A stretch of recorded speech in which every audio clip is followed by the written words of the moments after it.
Hello there, I'm Ariana Hunter, real estate broker for Su Casa Su Castillo. And today we're going to be talking about things that you need to consider before you buy a condominium that most people do not consider.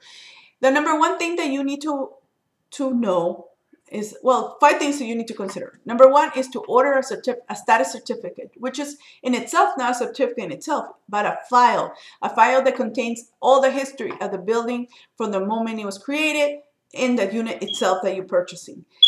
It also includes the financials of the building, where it states how much money is in the reserves and what are the projections, future projections of repairs of the common areas.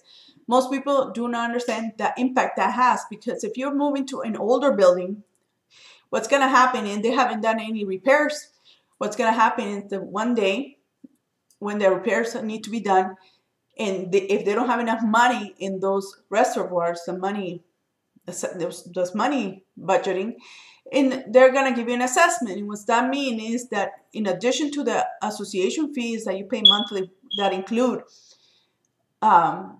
your insurance for the building, but not for unit itself, but the building in general, in the common areas such as the pool, the gym, and they have centers where you could rent from within your building, those community centers. That is what is included.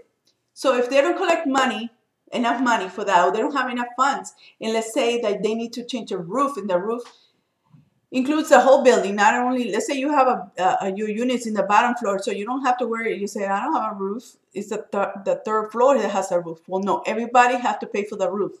And so what happens is, if they don't have the money, they're going to assess you and bill you $100 more a month on top of the amount you pay. Let's say you already paid $250 or $500 a month already for your fees, HOA fees. On top of that, it will be another 100, and so now it will be $600 maybe for another year, or maybe for 2 years. Now, let's say they do those repairs, but they run out of money. Well, they're still going to assess you because they need to replenish that account. And that is something you have to see. Now, if you're in a building that do a lot of maintenance more often, you also need to see how much money they have assessed for that, and how often do they have assessment for the tenant, the condominium owners, for the owners themselves. And that is number one. If you don't want surprises and you are in a budget and you need to figure out future that this complex will not be billing you in addition to your HOA assessments. So, and how often does this happen? Now, the second one is CC&Rs, and this is more popular.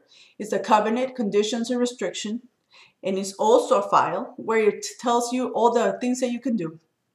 Believe it or not, a lot of people do not read this, and it's super vital, where it tells you if you're a pet lover, if you're an animal lover, if you have a big dog or cats, or many cats, how many cats you can have, how many dogs you can have, what is the weight of the dogs, if you like to barbecue, if you like to dry your meat outside in your balcony, if you like to do your laundry outside and hang it outside your balcony. All these things you need to address, and if they're important to you, because it's important to some people, then you need to be, the style of living has to be consistent with you, and they have to be allowed. So don't get into a building thinking that you are going to change your mind and that you're going to move in and you're going to persuade them to change the rules. Usually that does not take place, and you're going to get a citation from the buildings, and you don't need that.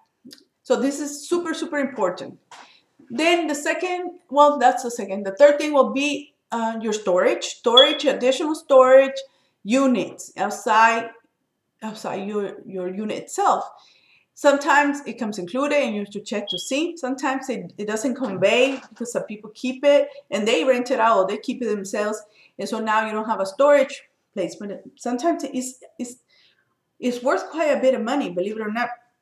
So you should have to look into that, especially if storage is important to you. Where you put your Christmas tree, you need a place for it, or if you're a skater, or you have your bikes. And so it's vital to have, it's like a little garage for you. So you have to look into that. And then parking. Oh my goodness. You don't know how many fights I have seen over parking. And that's the number one what I look for when I buy my properties, is how much parking space, because I think this happens too often where people, they only come with one, the unit comes with one parking. If you're lucky and you're in a brand new building, then you could negotiate to buy a second one, or even a third extra parking lot if you're in a brand new unit. But if you're in an existing unit, all you can do is pretty much, if you're lucky, you get 2. That's super, like, really lucky. If not, you get 1, and you can see if anyone else is renting an extra one. And if parking is important to you, then you should consider, especially if for your guests or for your significant other. Let's say you move in when you're single and you project that you're going to get married, so you, for your extra significant other, then you should have a spare one in addition to just visitors parking, because visitors parking is limited. And so overall, those are the most important things. Let me think.